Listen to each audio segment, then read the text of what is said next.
Hello, and welcome to Brighton, a coastal city located in the south of England. And in this video, I will be exploring everything there is to the city. So without further ado, let's get started. There are 5 unique destinations I want to visit in this video. Can I visit all of them before the day ends? Well, you have to stay tuned and watch to find out.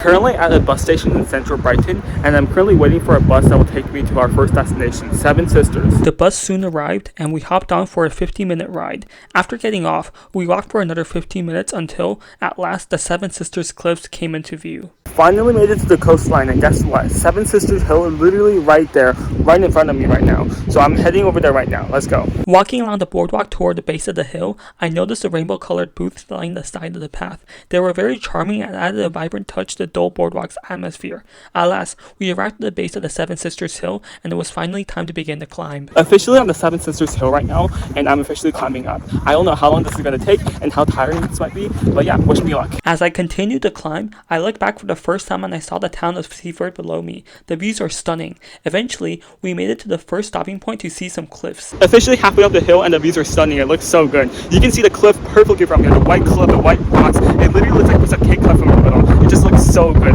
Also, the seawater is so blue as well. It literally looks amazing. The sky has clouds in it. It's just so cool. You can also see the town, a beautiful town from here if you turn around.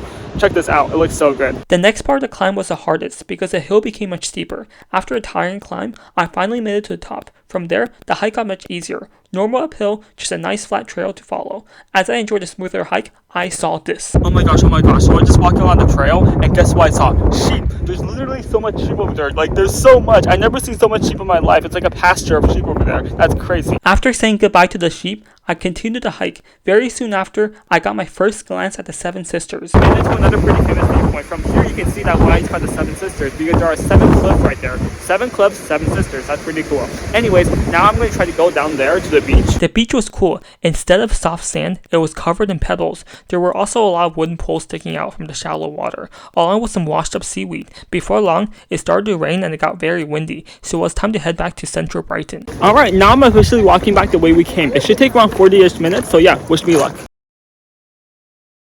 Alright, so officially got off the bus and made it back to central Brighton area, and now I'm heading to our second unique destination, the Brighton Pier / amusement park. Let's go. Soon, we reached the entrance to the pier. There was a £1 entry fee to get in. Once paid, we walked onto the pier. Officially on the pier, it just feels like any other pier with shops and arcades and stuff. It does feel a bit run down though, because some shops have been closed right now. Now I'm heading over to the other side of the pier, the end of the pier, to go check out the amusement park area. We then made our way to the rides area and bought our tickets for the rides. Just got my ticket, and the first ride I'm going on is a haunted house. After scanning our wristbands and hopping into our seats, the ride was about to begin. Okay, here I go. After the haunted house ride, we went on a couple more rides before leaving the pier to head off to our next destination.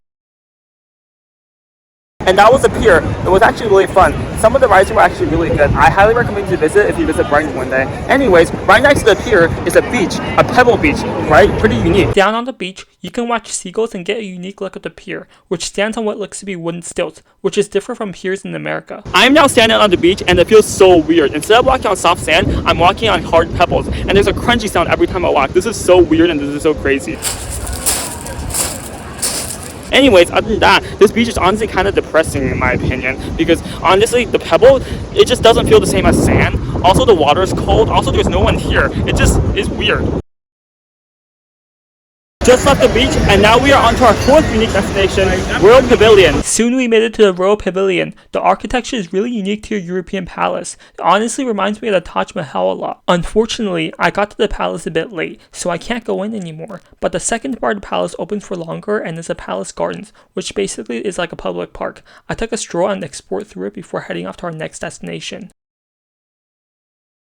Just got done exploring the Royal Pavilion. It was cool. Next up, we'll be hanging out in the city center area to explore 2 distinct areas. Number 1 is the lane, number 2 is the north lane. Both the lane and north lane are 2 distinctive areas of Brighton city center filled with shops and restaurants.